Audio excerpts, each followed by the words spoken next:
Subscribe करें हमारे YouTube channel साधना gold को और पाएं वीडियो सबसे पहले। और हाँ, बेल आइकन दबाना ना भूलें। गुरुवं गुरुवं गुरुवं गुरुवं शरणं गुरुवं गुरुवं शरणं।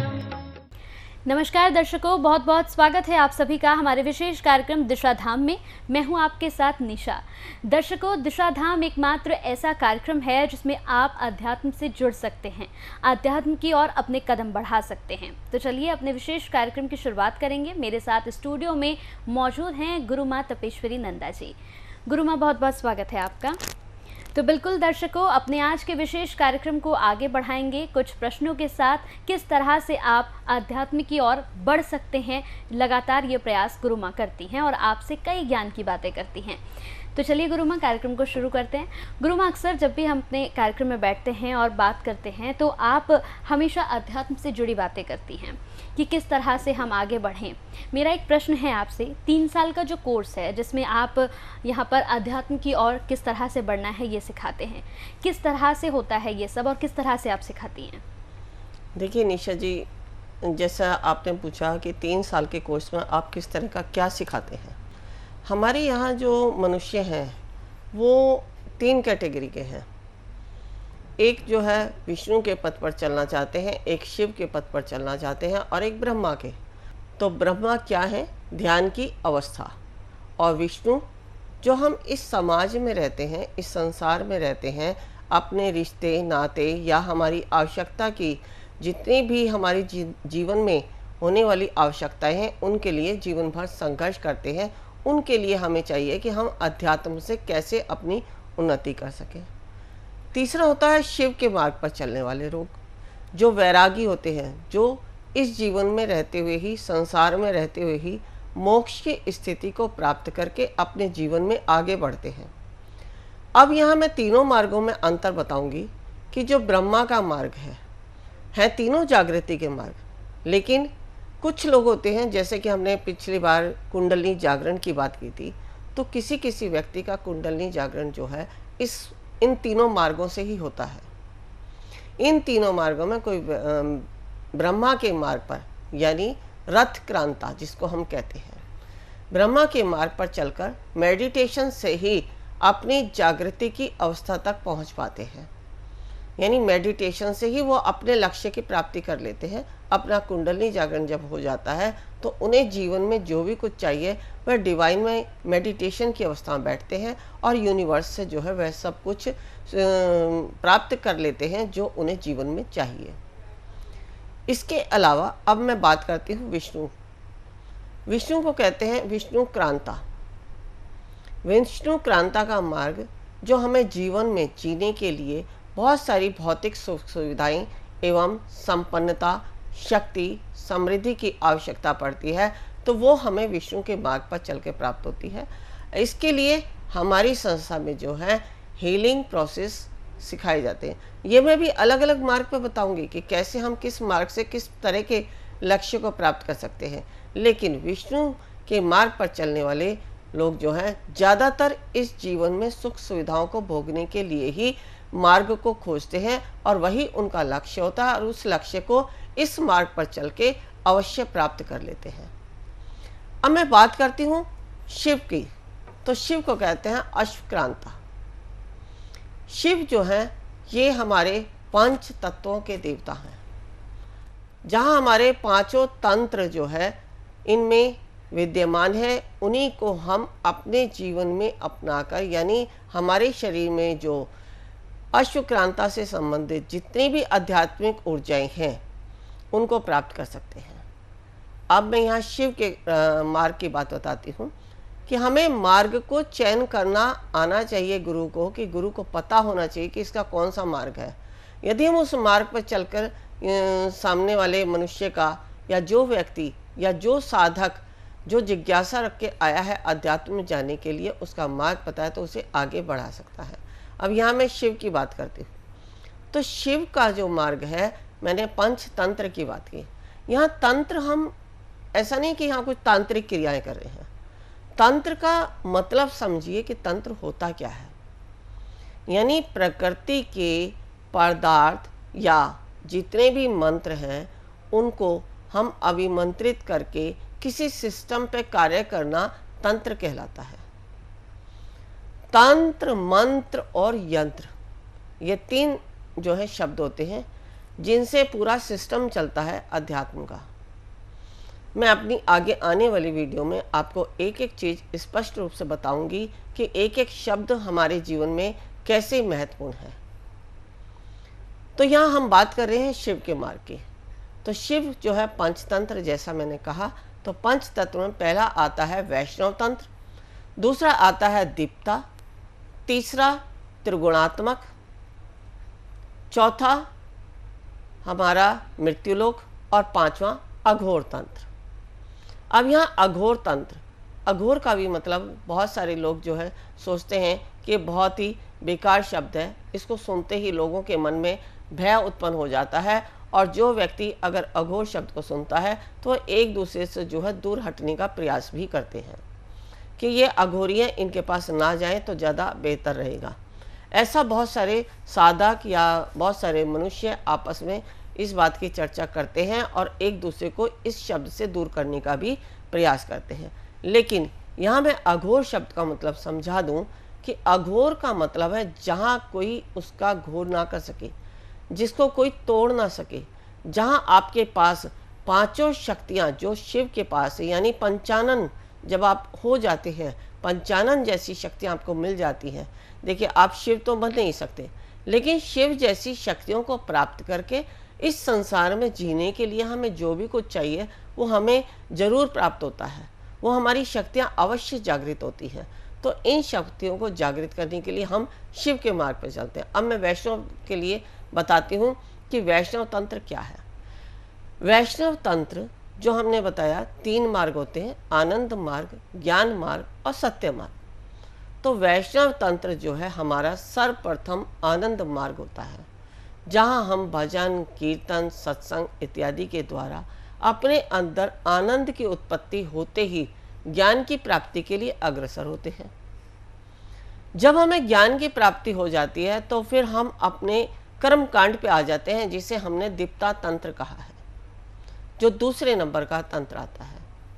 जब ज्ञान की प्राप्ति हो गई, हमें कर्म कांड आना शुरू हो गया, तो हम यज्ञ जैसे या छोटे छोटे उपाय कि आज ये करना है, आज वो करना है, दिया बत्ती करना है, या जो भी कोई हम क्रियाएं जीवन में कर रहे हैं, जैसे अगर आप नवरात्रे भी कर रहे हैं तो वहाँ माता की चौकी कैसे लगानी है, या आप शिव की पूजा कर रहे हैं तो शिवलिंग की पूजा कर रहे हैं तो शिवलिंग की पूजा किस प्रकार से करनी है, ये होता है कर्म कांड। तो आपको जब ज्ञान की उत्पत्ति हो गई तो आप कर्म कांड की तरफ चल दिए। जब आप कर्म कांड में भी आगे बढ़ते चले जाते हैं, आपको कर्म कांड के द्वारा आंतरिक जो शक्तियां हैं वो और ज़्यादा डेवलप होने लगती हैं। आप त्रिगुणात्मक स्थिति में चले जाते हैं, जहां आपके तीन चक्रों का भेदन, जहां ब्रह्मा, विष्णु और महेश स्थापित हैं। ब्रह्मा के साथ सरस्वती स्थापित हैं, विष्णु के साथ माता लक्ष्मी स्थापित हैं और शिव के साथ माता पार्वती। जब आपने इन त्रिगुणात्मक का भेदन कर लिया तो आप त्रिगुणात्मक की अवस्था को गेन कर लेते हैं। यहाँ मैं त्रिगुणात्मकता से लेके एक बात और बता दूं कि जो हम ये अभी शिविर लगाने जा रहे हैं 26, 27, 28, तो हमारा प्रयास यही है कि हम जो भी कोई वहाँ पहुँचे उनको त्रिगुणात्मक अवस्था तक लेकर जाएं। क्योंकि जब आप त्रिगुणात्मक अवस्था में चले जाते हैं तभी आप आगे का ज्ञान प्राप्त कर पाते हैं, जो सूक्ष्म ज्ञान है, जो सत्य मार्ग है, जहाँ आप छोटे छोटे रहस्यों को जान पाते हैं कि आखिर हमारे जीवन में कुछ घट रहा है तो उसके पीछे रहस्य क्या है, या सूक्ष्म शक्तियाँ जो हम देखते हैं, जो हम समझते हैं कि ये आज हमारे पर अच्छा इफेक्ट डाल रही है या आज ये हमारे पर बुरा इफेक्ट डाल रही है। तो ये ध्वनि हमें किस प्रकार की सुनाई देती है, ये अगर वृक्ष अगर हिल रहा है तो इसका मतलब हंसना है या रोना है। इस तरह के मतलब छोटे छोटे चीज़ों को भी हमें समझना आने लगता है। जैसे हम कभी कभी देखते हैं, मैं बहुत एकांत में बैठी होती हूँ और मैं एक किसी वृक्ष को देखती हूँ तो मैं उनके हंसने, बोलने, सारे भावों को समझती हूँ, फिर उन्हीं के अनुसार उनका पालन पोषण भी करती हूँ। जब मैं उन पौधों को, पेड़ पौधों का पालन पोषण करती हूँ, तो उनकी भाषा समझकर जो मैंने किया, तो वो बहुत प्रसन्न हो जाते हैं और वे हरे भरे और खिले हो जाते हैं।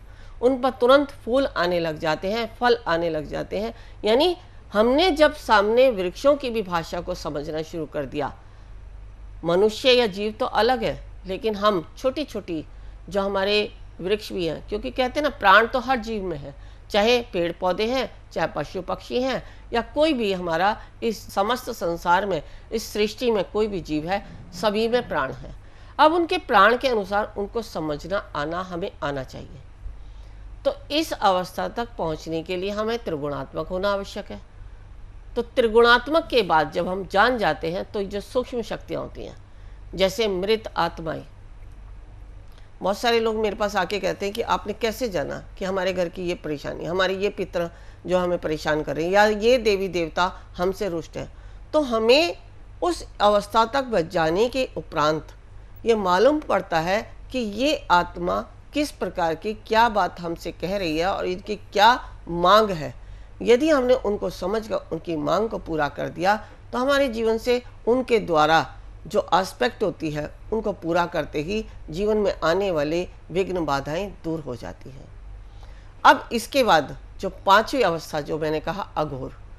अघोर, यहाँ हम इतने मतलब निपुण हो गए हैं अध्यात्म में कि हम यदि यज्ञ भी कर रहे हैं, हमारे पास कोई भी सामग्री है, हम चाहे विधि विधान से कर रहे हैं या नहीं कर रहे हैं, लेकिन हमने जिस मंत्र से जो अगर उस मंत्र के अनुसार समिधा और सामग्री दे दी यज्ञ में, आहुति में, तो वह हमारा पूर्ण हो जाता है।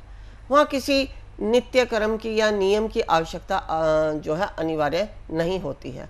आपके पास कुछ नहीं है, आपने वैसे ही कोई मुट्ठी भर के कुछ भी डाल दिया, सुहा कर दिया, तो आपके कार्य वो भी पूरे होने लग जाते हैं।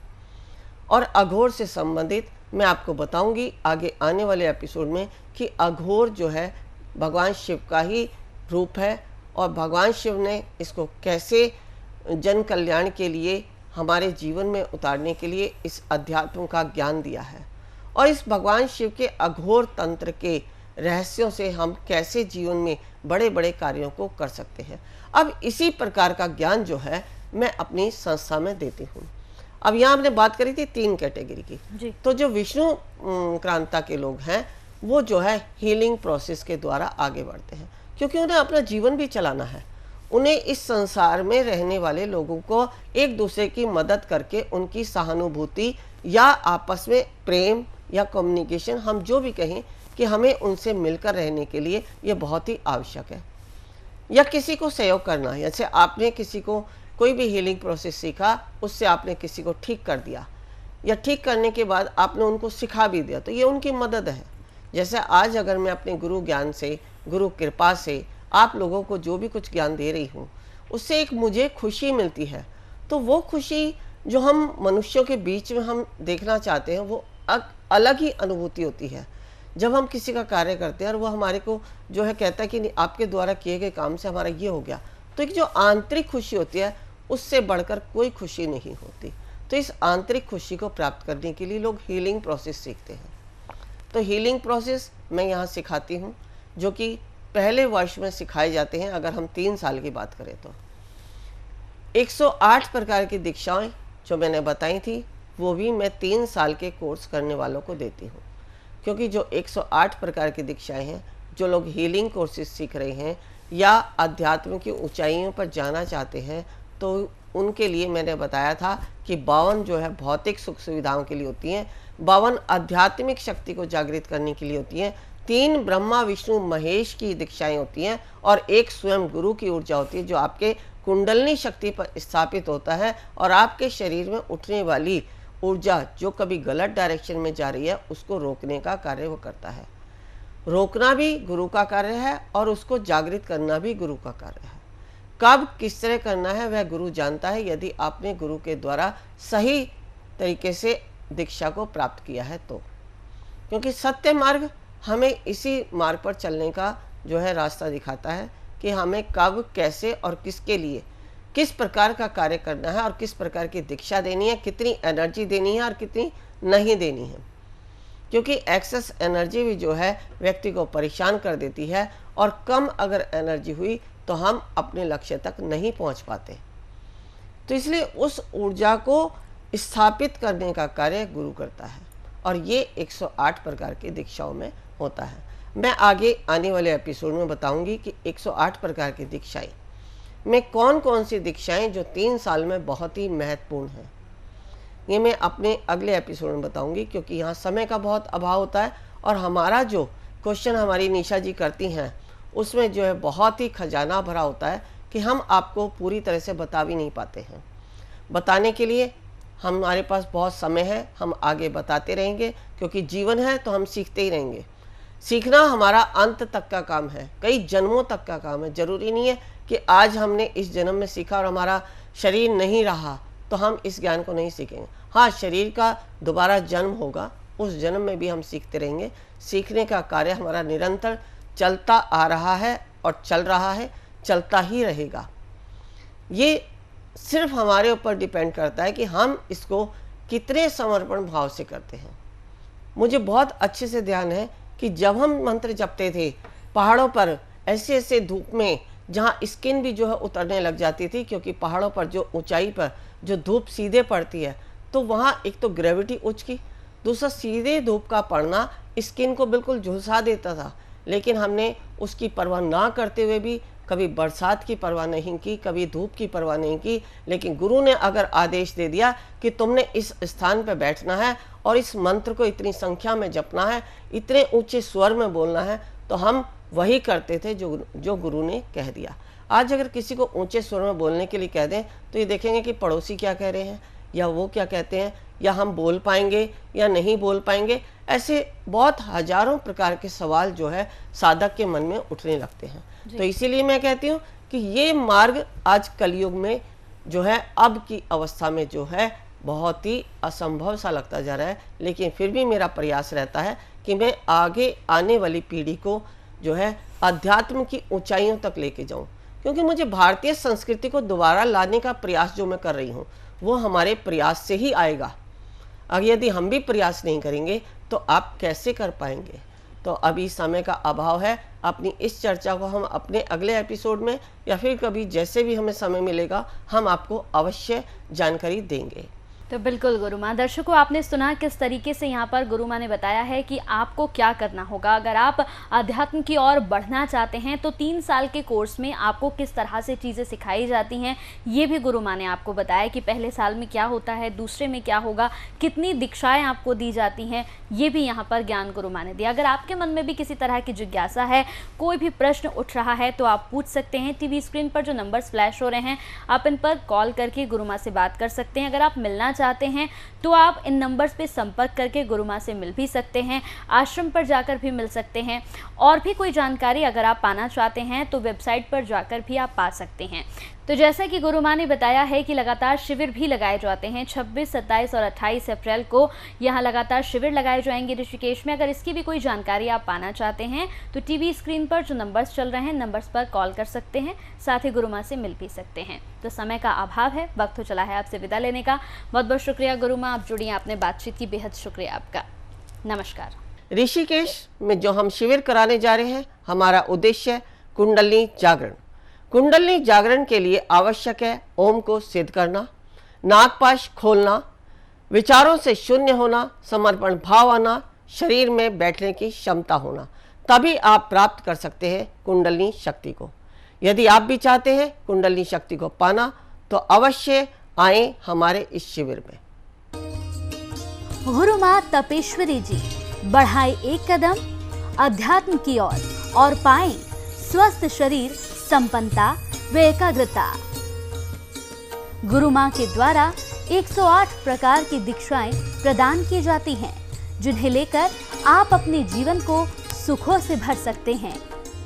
आप गुरु माँ से ध्यान व उपचार पद्धतियाँ सीख सकते हैं, जैसे मुद्रा विज्ञान, साधना से सिद्धियों की ओर, तत्व ज्ञान, लामा फेरा, तनाव, डिप्रेशन, पागलपन, नजर दोष, टोने टोटके में अत्यंत प्रभावी, योग माया, रोगी को रोग मुक्त करना, हुंकार विद हलीम बौद्धिक, विकास एवं लक्ष्य प्राप्ति हेतु, टिंटी सर्कल एकाग्रता बढ़ाने के लिए।